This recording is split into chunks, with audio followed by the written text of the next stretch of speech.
करायचंय मंदिरात मी first time गेले असेल निवेद्य दाखवायला.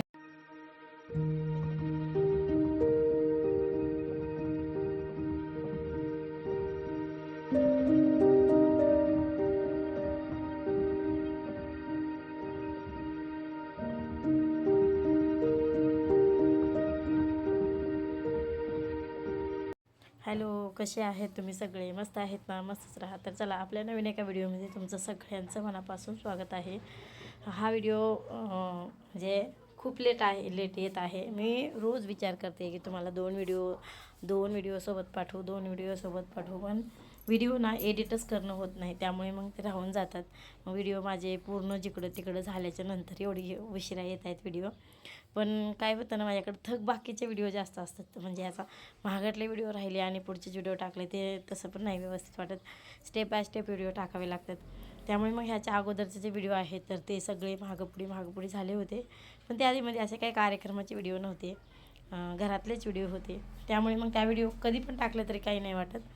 पण सण आला, समजा गुरुवार सणवार काही असला तर ते व्हिडिओ आज झाला ना, म्हणजे आज सण झाला तर दुसऱ्या दिवशी व्हिडिओ आला तर चांगलं वाटतं.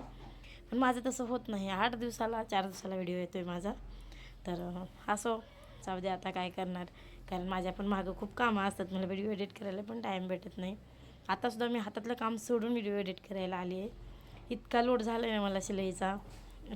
सकाळी उठल्यापासून चहा प्यायलासुद्धा मला टाईम भेटत नाही. 7 वाजल्यापासून मला शिवायला बसावं लागतं. कारण एकतर लगनसराई आहे सध्या, मध्ये पण लग्नाचेच ब्लाऊज होते कार्यक्रमाच्या अगोदर, आणि मध्ये कार्यक्रम असल्यामुळे 8 दिवस काही मला शिवणच झालं नाही. त्यामुळे मग अजून लोड जास्त झाला. त्या कार्यक्रमातून बाहेर निघले तोपर्यंत अजून दुसऱ्या लग्नाचे ब्लाऊज आले. त्यामुळे पहिला ढिगारा जो आहे तो तसाच राहतो आहे आणि नवीनच ब्लाऊज शिवून जातात गिरायकाचे. त्यामुळे मग पहिल्या बायका खूप नाराज होतात. मग मला दिवस रात्र एक करून शिवावं लागतं. म्हणून माझ्याकडून व्हिडिओला थोडा उशीर लागतो आहे. आणि ना ते काम करत करत आता वाटतं की बाबा आता नको, व्ह्यूज पण येत नाहीत, काही नाही, मग कशाला व्हिडिओ टाकायचे, नको. पण इकडं पण जीव ओढतो आहे आणि तिकडं पण जीव ओढतो आहे, टाकावंच वाटतं मला. त्यामुळे मग त्यातल्या त्यात काम काढून पण करते हेच. तर असं जाऊ दे, आता कष्ट करत राहायचं. एक ना एक दिवस यश भेटेलच, जेव्हा देवाच्या मनात येईल तेव्हा. पण करत राहायचं. कारण जेव्हा मी नवीन ब्लाऊज शिवत होते तेव्हा इतके ब्लाऊज माझे बिघडत होते आणि ना मला वाट बघावं लागायचं की मला एखादं तरी गिऱ्हाईक येईल का, माझ्याकडे ब्लाऊज टाकेल का, असं वाट बघावं लागायचं मला. पण आत्ता असं झालं आहे की नको नको वाटायला गिऱ्हाईक, कधी गिऱ्हाईक माघारी जाईल असं आज झालं आहे. तसंच होईल व्हिडिओच्या बाबतीतसुद्धा. आता मग मला व्ह्यूज येत नाहीत म्हणून मी थोडंसं नाराज आहे. पण जेव्हा देवाच्या मनात मला द्यायचं आहे तर तेव्हा देव देणारच आहे. त्यामुळे मग 2 दिवसाला का होईना, 1 दिवसाला का होईना व्हिडिओ टाकायचा प्रयत्न करतेच मी. कारण मलाच राहत नाही आता व्हिडिओ नाही टाकले तर. तर इथं छान असे खंडोबाची पूजा झाली आहे. कारण आजच्या दिवशी होते कोठंबा भरायचे.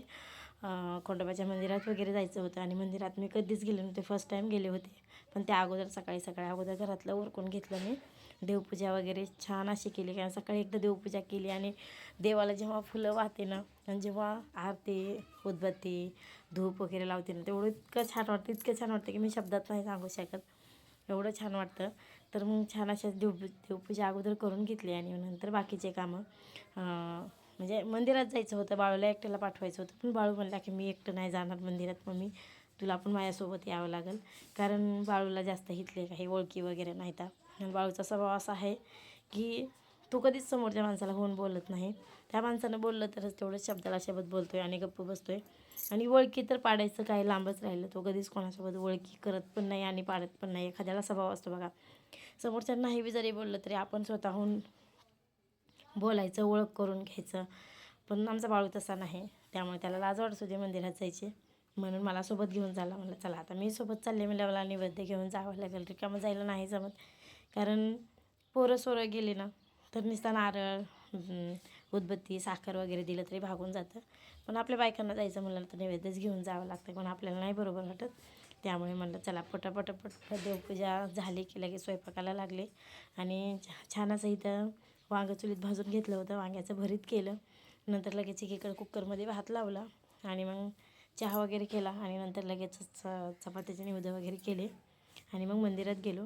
कारण चहा हा आमच्यात इतका चहा होतो ना, नाही म्हणलं तर 10 किलो साखर आम्हाला कंप्लीट महिनाभरसुद्धा जात नाही. 20 दिवस लय झाला 10 किलो साखर. तर हो तुम्हाला खोटं वाटेल पण खरंच रिअल कंडिशन सांगते आमच्यातली की 10 किलो साखर आम्हाला फक्त 20 दिवस जाते. विचार करा मग आमच्यात किती गोडाचा पदार्थ असेल.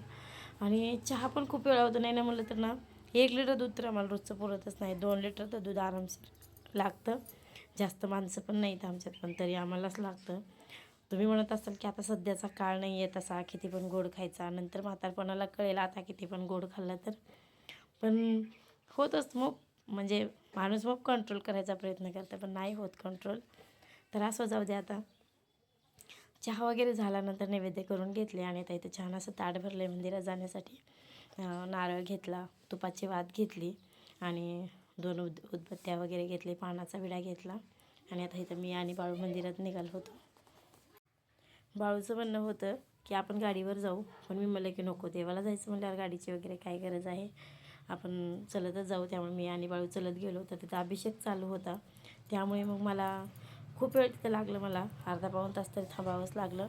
तोपर्यंत तिथं थोड्या वेळ थांबलो. त्यांचा अभिषेक काही होत नव्हता. नंतर बाहेर आलो. बाहेर थोड्या वेळ मी आणि बाळू बसलो आणि नंतर अजून मंदिरात गेलो पण तरी त्यांचा अभिषेक झाला नव्हता. शेवटी कंटाळून मित्र म्हणलं चला आता माघारी, तर जेव्हा त्यांचं होईल तर तेव्हा येऊ. नंतर झालं लगेच परमेश्वरं रक्ष रक्ष परमेश्वरं तदेव सुदिनं तदेव ताराबलं चंद्रबलं तदेवं विद्याबलं देवबलं. अभिषेक तिथलं नाही म्हणलं तरी बी अर्धा पाऊण तास तरी राहिला असेल. नंतर मग अभिषेक वगैरे झाला, आरती झाली. आरती काय तुमच्यासोबत शेअर केली नाही कारण मी त्याचा व्हिडिओच भंडारा घे की हातामध्ये, घे हातात अजून जरा. हां उधळ, हां टाक. हां होत नाही. हां ठेवा आता तुकडामध्ये, ये इकडं ठेव इथं तुकडा. हे जुनं मंदिर, हे जुनं मंदिर होतं. हां बाळूने इथं नारळ वगैरे फोडला आणि बाळूला जुनं मंदिर माहीत नव्हतं कारण तो पण कधी आला नव्हता या मंदिरामध्ये आणि मी पण कधी नव्हती आली. मंदिर माहिती होतं पण आवर्जून असं कधी आले नव्हते. तर आज बाळूच्या निमित्ताने मी पण आले इथं आणि म्हाळसा बानू आणि खंडोबाची ज्या अंगावरचे कपडे होते तर ते मी शिवले होते. मला शिवायला येत नव्हते तरी पण मला त्या ताईने मापाचे पैसे आणून दिले आणि काही करा तुम्ही टेलर नाहीत, टेलरला सगळं जमतं बघितल्याच्यानंतर त्यामुळे त्यांनी बरंच टाकले पण जमले व्यवस्थित. मला वाटत होतं येतात का नाही पण श्रद्धा म्हणत असली ना तर सगळं होतं म्हणतात, ते काही खोटं नाही. तर घरी आले मी आता. तर बघा आम्ही आता चालू आहे मंदिरातून. आता जेवण वगैरे करायचं आहे. मंदिरात मी फर्स्ट टाईम गेले असेल निवेद्य दाखवायला, असं नाही बाई मी हातानं. तर इथे ना असं मग मला म्हणत होते की मी मोबाईल धरते आणि तू बोल, मी मोबाईल धरते तू बोल. पण मला तसं सवयच नाही आहे. आता सवय लागली स्वतः हातात. मीच नंतर मोबाईल घेतला आणि व्हिडिओ शूट करायला घेतला. तर तोपर्यंत काकूचा, शिवानीचा, समोरचा भाऊ सगळ्यांचाच कालवा इतका आला ना त्या व्हिडिओमध्ये. मी बोललेलं तेवढं मला डिलीट मारावं लागलं. तर इथं बाळूला जायचं होतं त्यामुळे मग अगोदर खंडोबारायांचं दर्शन घेऊन ये आणि नंतर जा असं सांगितलं होतं. तर चला बाळू गेला, आता मी पण व्हिडिओ सेंड करते. बाय.